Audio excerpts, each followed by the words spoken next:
Assalamualaikum warahmatullahi wabarakatuh. Alhamdulillahirabbil alamin wa bihi nasta'inu ala umuri dunya waddin. Wassalatu wassalamu ala asrafil anbiya wal mursalin sayyidina wa maulana Muhammadin wa ala alihi wa sahbihi ajmain. Amma. Segala puji hanyalah milik Allah, Tuhan semesta alam, yang telah menciptakan langit dan bumi beserta isinya.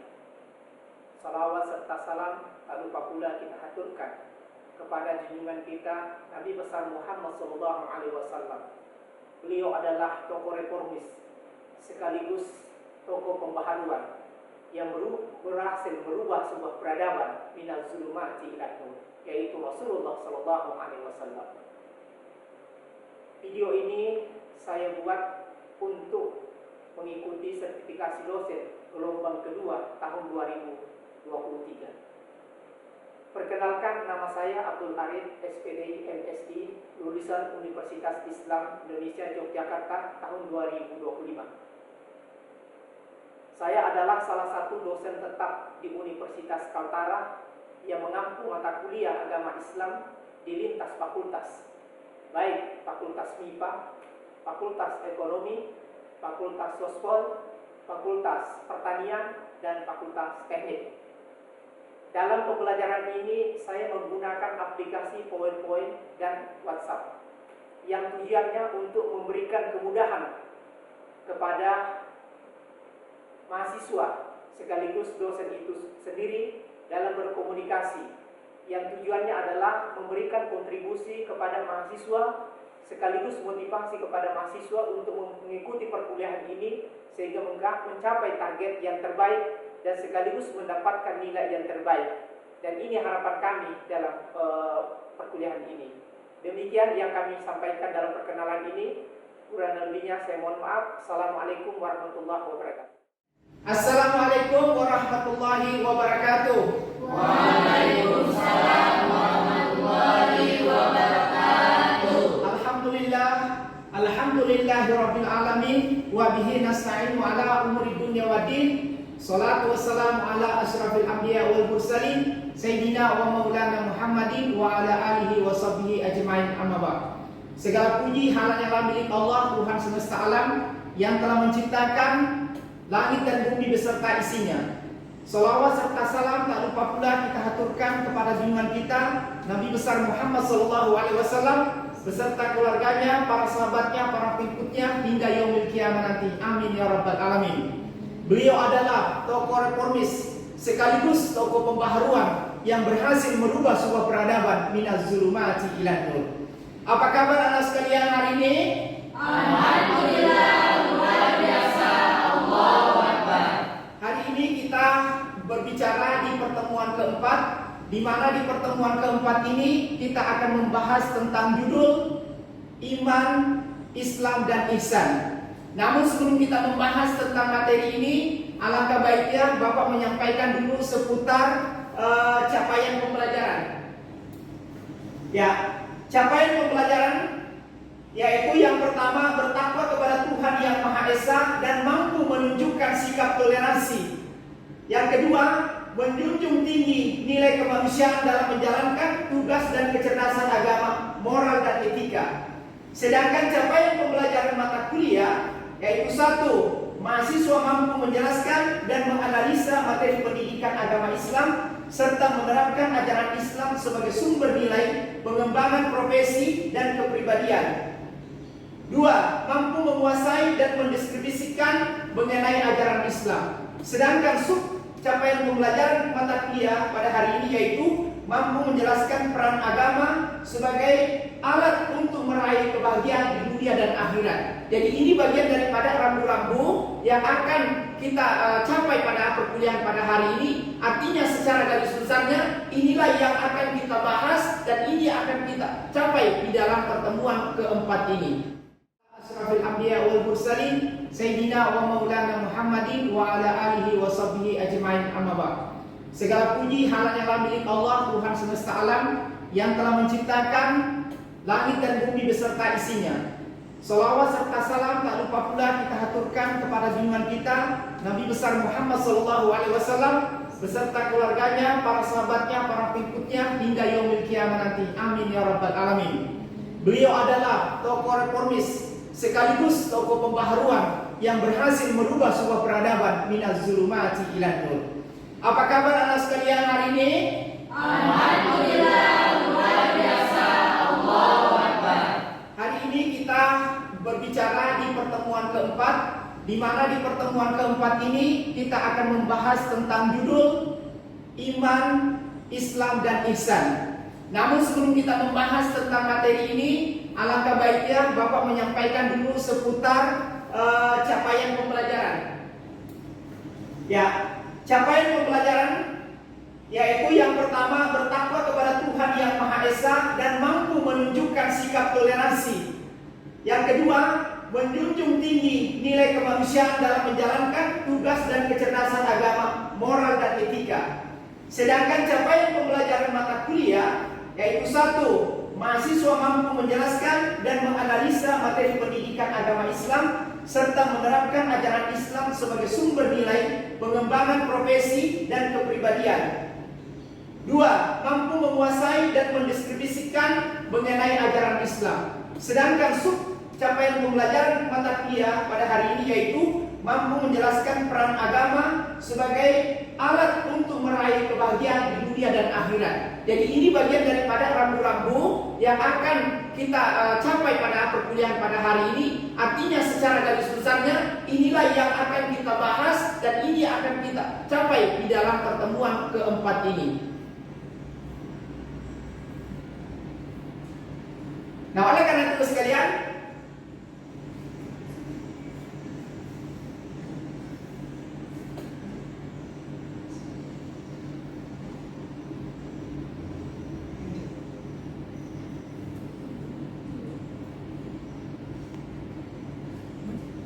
pada materi kita yaitu Islam, iman, Islam dan ihsan.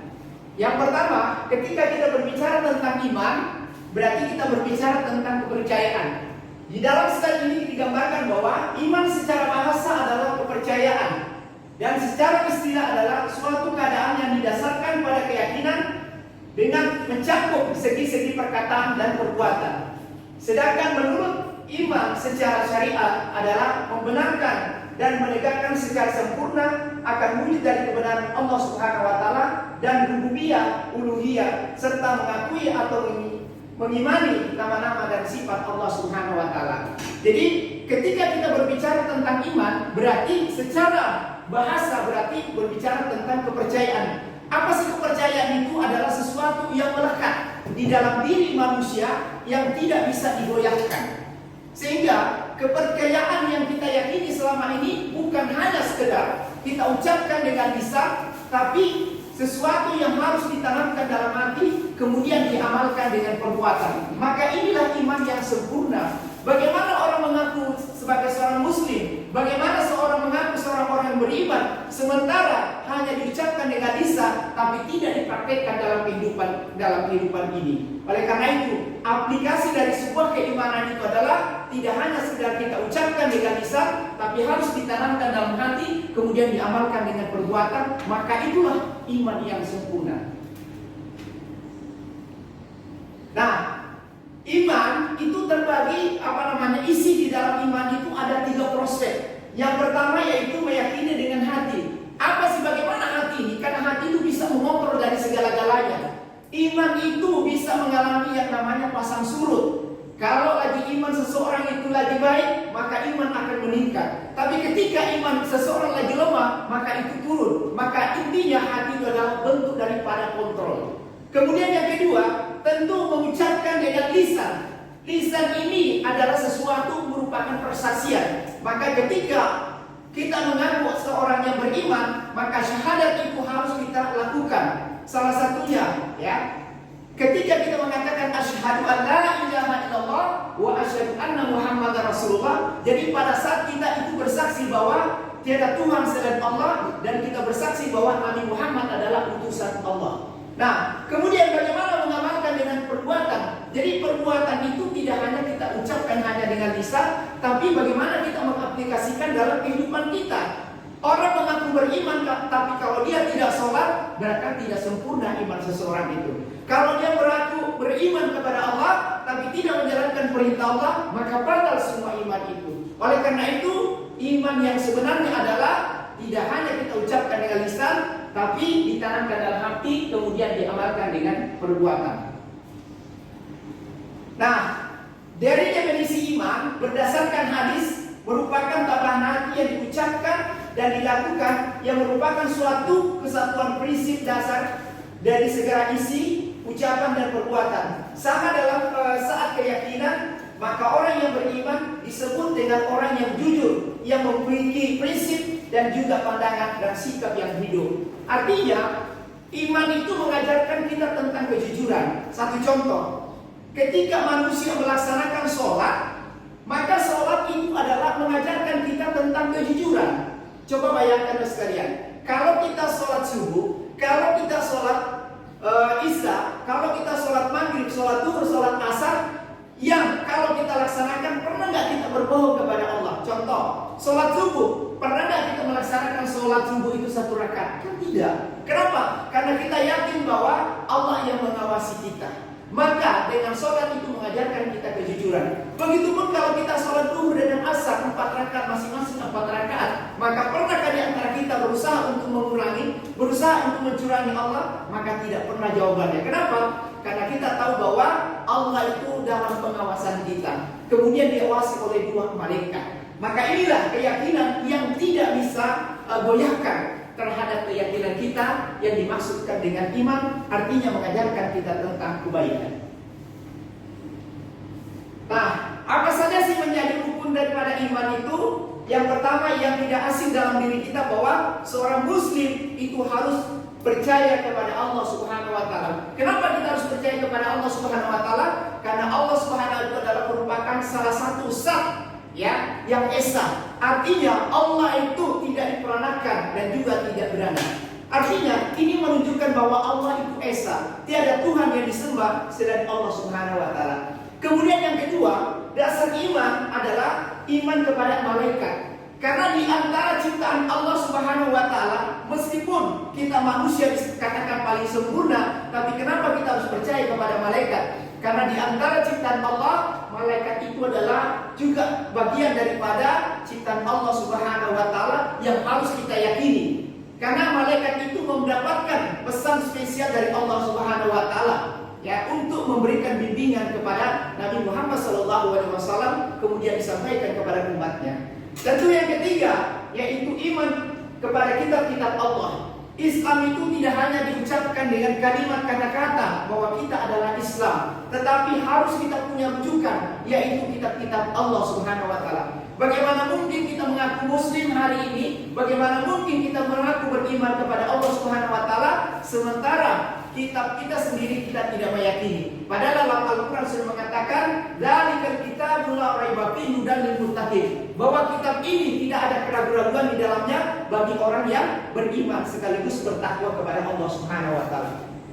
Kemudian berikutnya yaitu iman kepada Rasul, ya. Karena iman kepada Rasul itu wajib bagi umat Islam meyakini sebuah kebenaran itu. Kemudian yang berikutnya iman kepada hari akhir. Maka di dalam Al-Quran mengatakan salah satu orang yang mengingkari, ya, daripada hari pembalasan, artinya mereka nanti akan mendapatkan sisa dari Allah Subhanahu wa taala. Karena di dalam Al-Quran dikatakan salah satu penyebab orang masuk ke dalam neraka adalah salah satunya mereka yang mengingkari tentang hari pembalasan. Mereka menganggap bahwa bukti kebenaran hari pembalasan itu tidak ada. Kenapa? Mereka menganggap bahwa sampai detik ini, sampai hari ini orang yang meninggal itu tidak pernah ada yang kembali. Artinya mereka menganggap bahwa kehidupan akhirat itu tidak ada setelahnya. Padahal Allah sudah janjikan bahwa kehidupan itu diawali dengan dari mana? Dari rahim seorang ibu. Kemudian begitu lahir, maka lahirlah manusia di alam dunia. Kemudian setelah meninggal, maka akan dikembalikan ke alam akhirat atau alam barzah. Maka setelah di alam barzah nanti akan dipertanggungjawabkan di sisi Allah Subhanahu wa taala. Kemudian yang berikutnya yaitu percaya kepada qada dan qadar. Di dalam Islam mengajarkan kita ada qada dan qadar. Artinya kita harus percaya bahwa ada namanya kodrat dan iradat. Ada sesuatu yang bisa kita rubah dan ada sesuatu yang tidak bisa kita rubah. Artinya takdir dari Allah itu ada yang bisa dirubah, ada yang tidak bisa dirubah. Yang dimaksud dengan bisa dirubah adalah Allah katakan dalam Al-Quran, Innallaha la yughayyiru ma biqaumin hatta yughayyiru ma bi anfusihim. Allah tidak akan mungkin merubah nasib suatu kaum kecuali kaum sendiri yang berubahnya. Artinya sikap hidup kita ini bisa dirubah tergantung ada keinginan kita. Kemudian ada takdir yang tidak bisa dirubah. Yang namanya kodrat laki-laki, yang namanya kodrat wanita itu tidak bisa dirubah. Kenapa? Karena fungsinya yang namanya wanita itu melahirkan, yang namanya laki-laki tidak akan mungkin melahirkan. Maka inilah bagian daripada rukun iman yang harus kita percayai. Karena Islam mengajarkan kita ada 6 rukun yang harus kita ketahui, terutama sumber dalam Islam itu sendiri. Nah, setelah kita membahas tadi tentang iman, tentu harapan kita di sini bahwa yang namanya iman itu tidak hanya sekedar kita ucapkan dengan lisan, tapi ditanamkan dalam hati kemudian diamalkan dengan perbuatan. Sebelum kita lanjutkan ke pembahasan Islam, ada yang mau bertanya? Ya, silakan. Assalamualaikum warahmatullahi wabarakatuh. Waalaikumsalam warahmatullahi wabarakatuh. Saya ingin bertanya tentang iman ini, Pak. Tidak ada manusia yang beriman yang sempurna, namun manusia bisa mencoba menyempurnakan imannya. Bagaimana cara kita untuk beristiqomah ketika iman kita naik turun? Baik, kita berikan aplaus kepada saudara. Oke, bagaimana cara kita merawat supaya iman kita ini tidak mengalami yang namanya pasang surut? Itu bagian memang proses yang sangat berat. Tapi paling tidak prinsipnya bahwa untuk menstabilkan daripada iman kita, berarti prinsipnya ittaqullaha haitsu ma kuntum. Bertakwalah engkau kepada Allah di mana saja engkau berada. Artinya kita meyakini bahwa Allah itu ada di mana-mana. Maka ketika kita meyakini bahwa Allah itu di mana-mana, maka iman kita bisa stabil. Ya, kenapa? Karena kita merasa di dalam pengawasan Allah Subhanahu wa taala. Jadi jangan berpikir ketika kita melakukan sebuah kesalahan seolah-olah Allah tidak mengawasi kita, seolah-olah mereka tidak mengawasi kita. Tidak, ya. Karena apa? Di dalam pengawasan Allah itu ada dalam diri kita. Kemudian yang kedua, bagaimana cara kita merawat supaya iman itu tidak naik turun? Yang kedua adalah ala bizikrillah tatma'innul qulub. Hanya dengan mengingat Allah, hidup kita akan menjadi tenang. Jadi konsep ini harus kita bangun, ya. Jangan senantiasa kita melupakan Allah. Di dalam diri kita selalu terucap kalimat yang thayyibah, yaitu menganggap bahwa Allah itu selalu ada di mana-mana. Sehingga apa? Dengan kekuatan itulah mampu membuat kekuatan iman kita itu semakin baik. Kemudian yang ketiga, bagaimana cara merawat kita? Selalu kita husnuzan kepada Allah Subhanahu wa taala, selalu berprasangka baik kepada Allah. Kenapa? Karena segala sesuatu yang kita anggap baik itu belum tentu baik di hadapan Allah, tapi sesuatu yang kita anggap buruk justru kadang-kadang itulah yang terbaik di hadapan Allah Subhanahu wa taala. Dengan 3 cara tersebut, itulah cara kita untuk merawat bagaimana tetap iman kita tetap konsisten, tetap istiqomah dalam hal ini. Mungkin itu yang terkait dengan pertanyaan dari Sabra. Ada yang lain mungkin? Ada? Oke, baik, kalau tidak ada kita lanjutkan. Kemudian berikutnya kita berbicara tentang Islam. Nah, Islam adalah agama yang mengimani suatu Tuhan, satu Tuhan, yaitu Allah Subhanahu wa taala. Dengan lebih dari suatu 1/4 miliar orang pengikut seluruh dunia, Islam memiliki arti penyerahan atau penyerahan ini sepenuhnya kepada Allah Subhanahu wa taala. Nah, artinya di sini ketika kita berbicara tentang Islam, berarti kita mengakui tentang bahwa mengimani satu Tuhan. Artinya di dalam Al-Qur'an telah dijelaskan qul huwallahu ahad, Allahus samad, lam yalid wa lam yulad wa lam yakul lahu kufuwan ahad. Artinya ini membukti bahwa Allah itu esa, Allah itu satu. Tiada Tuhan selain Allah Subhanahu wa taala. Nah, oleh karena itu, pengikut ajaran Islam dikenal dengan muslim bagi laki-laki dan muslimah bagi perempuan. Islam mengajarkan bahwa Allah menurunkan firman-Nya kepada manusia melalui para nabi, rasulnya, dan meyakini dengan sesungguhnya bahwa Nabi Muhammad adalah nabi yang rasul terakhir yang diutus ke dunia oleh Allah Subhanahu wa taala. Namun ada pada hari ini bahwa Kita sudah tahu bahwa orang Islam meyakini bahwa Rasulullah SAW adalah Nabi yang terakhir diutus ke muka bumi ini. Makanya ketika kita mengacu kepada ayat Al-Quran, Al-Yawma akmaltu lakum dinakum wa atmamtu alaikum nikmati wa raditu billahi Islam. Ini dasar kita bahwa hari ini telah kusempurnakan Islam sebagai agamamu, dan hari ini juga kucukupkan ya nikmatmu dan kuridai Islam sebagai agamamu. Artinya apa? Setelah ayat turun terakhir, maka tidak ada lagi ayat yang turun selebihnya. Dan begitu pun Nabi itu adalah khatamal anbiya, Nabi para penutup. Maka kalau ada hari ini fenomena mengatakan bahwa ada Nabi ke-26 atau ada Nabi setelah Nabi Muhammad SAW, itu berarti ajaran sesat. Dan ini fenomena sering terjadi di Indonesia. Coba bayangkan, itu yang pertama kali mengaku Nabi di Indonesia adalah Ahmad Musaddiq. Beliau mengaku dirinya orang hebat sampai-sampai mengaku kepada utusan Nabi ke-26. Kemudian tidak hanya itu, kita mendengar Eni Eden juga mengaku sebagai Nabi. Artinya apa? Ini menunjukkan bahwa iman kita itu ya seolah-olah dikendalikan dengan hawa nafsu kita, sehingga keilmuan yang kita miliki seolah-olah kita mampu mensejadarkan diri kita dengan Tuhan. Oleh karena itu, sekalian, tentu harapan kita meyakini tiada Tuhan selain Allah dan tiada Rasul setelah Nabi Muhammad SAW.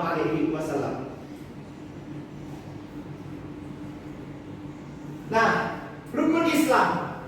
Rukun Islam ialah 5 tindakan dasar. Islam dianggap sebagai fondasi wajib bagi orang yang beriman dan merupakan dasar dari kehidupan Muslim. Nah, rukun Islam terdiri dari 5 perkataan. Tentu yang pertama kita berkenal dengan istilah syahadat. Artinya, asyhadu an la ilaha illallah wa asyhadu anna Muhammadar Rasulullah. Aku bersaksi bahwa tiada Tuhan selain Allah, dan aku bersaksi bahwa Nabi Muhammad adalah utusan Allah. Jadi tidak ada lagi utusan-utusan selain daripada Rasulullah SAW. Kemudian yang kedua, sholat.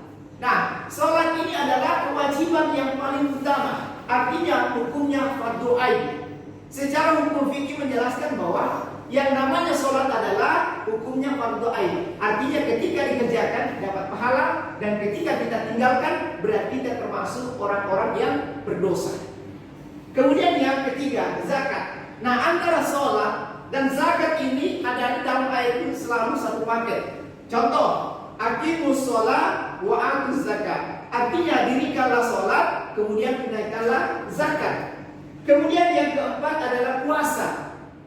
Puasa ini adalah perisai dalam kehidupan kita. Makanya dalam Quran surah Al-Baqarah dijelaskan, ya ayyuhalladzina amanu kutiba alaikumus syiyam kama kutiba alal ladzina min qablikum la'allakum tattaqun. Hai orang-orang beriman, diwajibkan atas kamu berpuasa sebagaimana diwajibkan atas umat sebelum kamu agar kamu bertakwa. Kemudian yang kelima yaitu haji.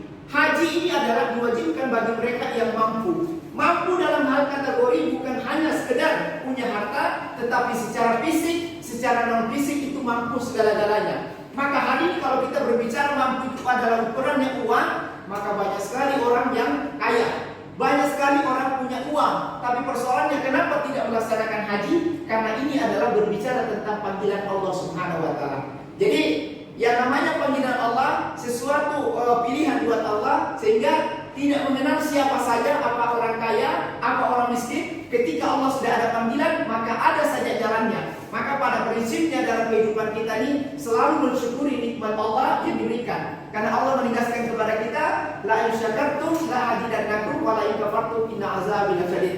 Barang siapa yang bersyukur kepada Allah Subhanahu wa Ta'ala, maka Allah akan tambahkan rezekinya, dan barang siapa yang tidak bersyukur, maka Allah sangat pedih azabnya.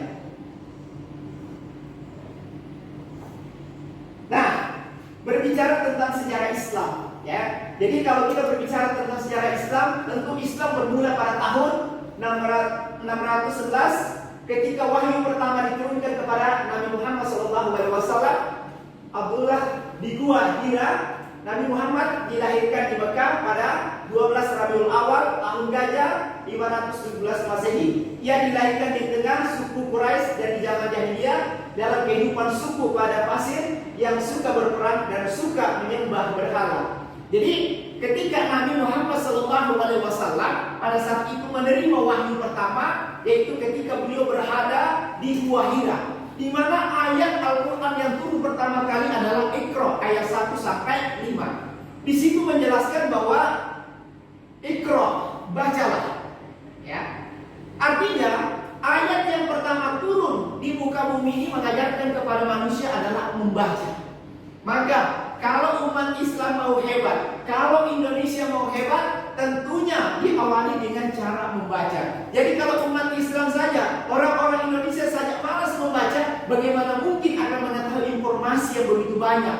Bagaimana mungkin kita memahami suatu konteks itu dengan baik apabila kita alergi untuk membaca? Oleh karena itu, di antara beberapa negara besar, kita ini termasuk adalah negara yang rendah sekali minat bacanya. Oleh karena itu, saya mengajak kepada mahasiswa semuanya, mari sama-sama senantiasa kita awali dengan cara membaca, ya. Karena dengan kita membaca, tentu kita mendapatkan banyak informasi. Nah, oleh karena itu, dengan dari Abdullah wafat ketika masih dalam kandungan, pada saat itu masih 6 tahun, ibunya Aminah meninggal dunia. Sepeninggal ibunya, Muhammad dibersihkan oleh kakeknya Abdul Muttalib dan dilanjutkan dengan pamannya itu Abdul Muttalib. Nabi Muhammad kemudian menikah dengan seorang janda Siti Hadijah dan menjalani hidup secara sederhana. Setelah itu Nabi Muhammad SAW mendapatkan wahyu dari Jibril pada umur 40 tahun. Jadi disinilah sejarah yang kita baca bahwa Nabi itu kita kenal, begitu dia lahir di muka bumi ini sudah menjadi sosok panutan, sudah menjadi udwah hasanah. Maka orang-orang saat itu sangat bangga akan kelahiran Rasulullah SAW. Kenapa? Karena Nabi itu adalah merupakan sosok, ya, yang menjadi panutan bagi kita. Oleh karena itu, ketika dia berumur, ya, 25 tahun, kemudian dia menikah dengan Siti Hadijah pada saat umur 40 tahun, maka pada saat itulah kita mengambil sebuah pelajaran dari kita bahwa Islam itu mengajarkan bagaimana kita menerima suatu perbedaan. Oleh karena itu, di dalam ajaran Islam mengajarkan kita bagaimana ketika Nabi sudah diangkat menjadi Rasul, maka pada saat itulah berlaku yang namanya hadis. Ya, jadi yang namanya hadis itu berlakunya ketika Nabi diangkat menjadi Rasul. Sementara sunnah itu berlaku semenjak Nabi lahir, kemudian diangkat menjadi Rasul sampai dengan wafatnya. Nah, Islam juga mengajarkan kita dakwah secara sembunyi-sembunyi. Jadi ketika Nabi lahir kemudian diangkat menjadi Rasul, maka dakwah yang dilakukan oleh Rasulullah pada saat itu melalui keluarganya dengan cara sembunyi-sembunyi. Kenapa? Karena pada saat itu suasana masih mencekam, suasana pada saat itu masih jahiliyah, maka Nabi menyampaikan dakwah atau risalah kepada keluarganya setempat. Ya, itu adalah skup secara sembunyi-sembunyi. Nah, setelah dakwah secara sembunyi-sembunyi itu berhasil melalui jaringan keluarga, ya, maka dilakukan dengan dakwah secara terang-terangan. Nah, inilah fenomena yang hari ini terjadi bahwa Islam itu mengajarkan kita dakwah secara terang-terangan.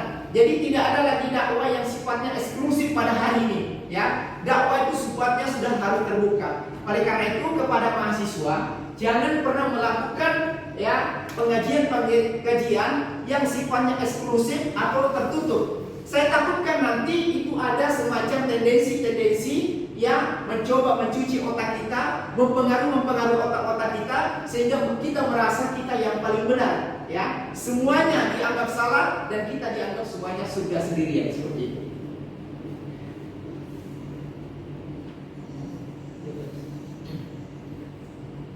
Ya, jadi melalui pembahasan tadi, ya, terkait dengan Islam tadi, itu banyak sejarah-sejarah yang kita memahami bahwa ternyata Islam itu adalah rahmatan lil alamin. Artinya Islam itu mengajarkan kepada kita tentang keyakinan sekaligus mengajarkan kita bagaimana mengaplikasikan pengajaran itu dengan sebaik-baiknya melalui Islam itu sendiri.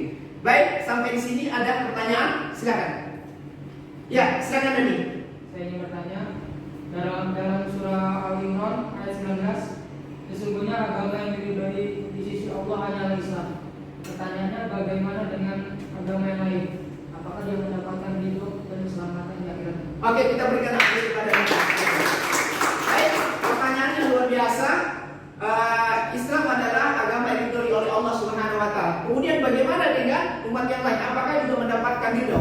Jadi sebagai umat Islam tentu mengadopsi sekaligus menjadikan referensi pada Al-Qur'an yaitu rujukan. Jadi umat Islam ketika ditanya tentang hukum, maka kembali yang pertama adalah Al-Qur'an. Kenapa? Karena Al-Quran itu merupakan sumber ajaran Islam. Maka bagaimana dengan prinsip tadi bahwa Al-Quran mengatakan inna dina indallahil Islam. Sesungguhnya agama ridhoi oleh Allah hanyalah Islam. Artinya kalau kita berbicara tentang hukum Islam, ketika kita berbicara tentang referensi Islam, maka Islam itu mengajarkan kita bahwa adalah agama yang diridhoi Allah adalah Islam. Kemudian bagaimana dengan agama yang lain? Tentu di agama yang lain juga mengajarkan sebuah kebenaran. Tapi kalau kita berbicara tentang referensi Al-Quran, bahwa tetap kita meyakini bahwa Islam itu adalah agama yang diridhoi oleh Allah. Nah, bagaimana agama di luarnya? Artinya berdasarkan kepercayaan mereka. Jadi Islam yang mereka mengajarkan berarti sesuai dengan referensi yang ada. Ya. Jadi bahwa kita tidak menafikan dalam hal ini bahwa Islam kita mengajarkan tentang keyakinan dan toleransi dalam beragama. Jadi ketika kita hidup berdampingan di dalam Indonesia, negara Indonesia ini, tentu kita itu punya prinsip yang sama. Artinya ada 6 agama yang diakui Indonesia, ya.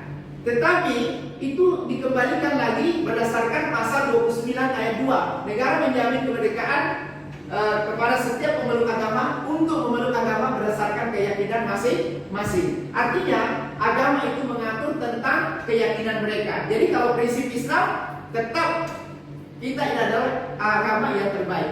Begitupun dibaliknya agama yang lain juga menganggap dirinya yang paling terbaik seperti itu. Mungkin begitu ya tadi. Oke, baik. Baiklah sekalian. Kemudian ada lagi pertanyaan sebelum kita lanjutkan yang terakhir. Lanjut? Oke, lanjut. Nah, kemudian yang berikutnya tentang ihsan. Ihsan adalah bahasa Arab ialah kesempurnaan atau yang terbaik.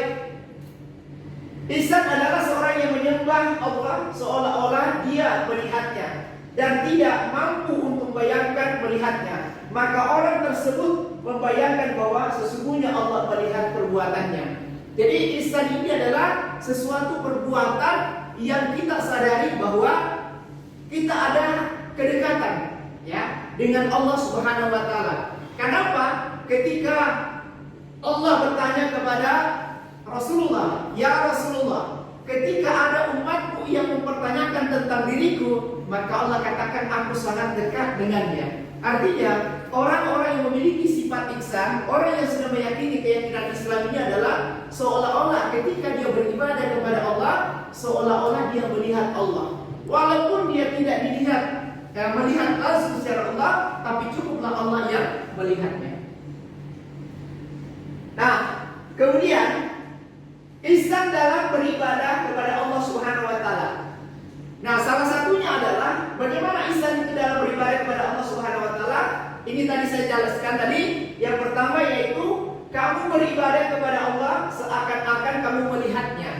Jadi memang dialog yang sering kita lakukan melalui ibadah sholat itu bagaimana ketika Allah, ya, kita mengangkat takbir dengan mengucapkan Allahu Akbar, maka diharapkanlah pada saat itu kita mengingat segala sesuatu kecuali Allah Subhanahu wa taala. Nah, maka setelah kita sholat ditutuplah dengan salam, ya. Maka ketika kita sudah salam, berarti kita harus berdoa, ya. Berdoa meminta kepada Allah Subhanahu wa taala. Kenapa? Allah katakan ud'uuni istajib lakum, berdoalah kepadaku akan kukabulkan.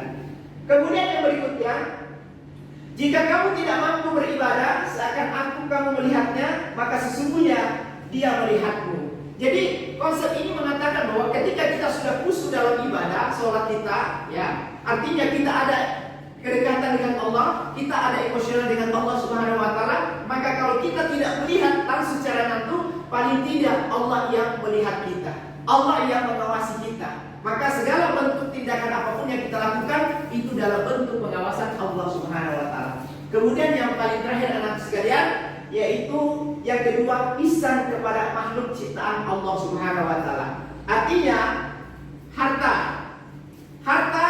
bukanlah sebuah jaminan, ya. Harta boleh kita cari, tapi harta bukanlah menjadi sebuah tujuan. Kenapa? Wa iza matal insanu in qata amalan salihah punjarian au ilmiyan tafau awaladan sholihan. Maka ketika manusia meninggal dunia, maka putuslah semua amal ibadahnya kecuali 3 perkara. Pertama, sedekah jariyah. Jadi harta yang kita miliki kita tidak sedekahkan, maka itu menjadi sia-sia. Kemudian yang kedua, au ilmiyan tafau, ilmu yang bermanfaat. Artinya ilmu yang selalu kita ajarkan walaupun hanya 1 ayat. Kemudian yang ketiga adalah anak yang soleh dan soleha. Artinya mereka yang senantiasa ketika orang tuanya sudah meninggal senantiasa mendoakannya, maka doa itu akan sampai kepadanya. Kemudian yang kedua yaitu kedudukan, ya. Jadi sesungguhnya segala sesuatu yang diberikan amanah kepada manusia itu adalah sebuah kedudukan yang tidak akan pernah abadi. Kenapa? Walaupun hari ini kita diberikan jabatan, hari ini kita diberikan kekayaan, tapi semuanya akan berhenti sampai ketika nanti Allah sudah menjemput kita. Dengan artinya apa? Kekayaan itu akan berakhir. Kekayaan, kedudukan yang kita miliki justru nanti menjadi pertanggungjawaban di sisi Allah Subhanahu wa taala. Oleh karena itu, Rasulullah mengingatkan kullukum ra'i wa kullukum mas'ulun an ra'iyati, bahwa tiap kita adalah pemimpin dan setiap kita akan dimintai pertanggungjawaban di sisi Allah Subhanahu wa taala. Kemudian yang C yaitu ilmu. Ya, kewajiban kita menuntut ilmu ini adalah luar biasa.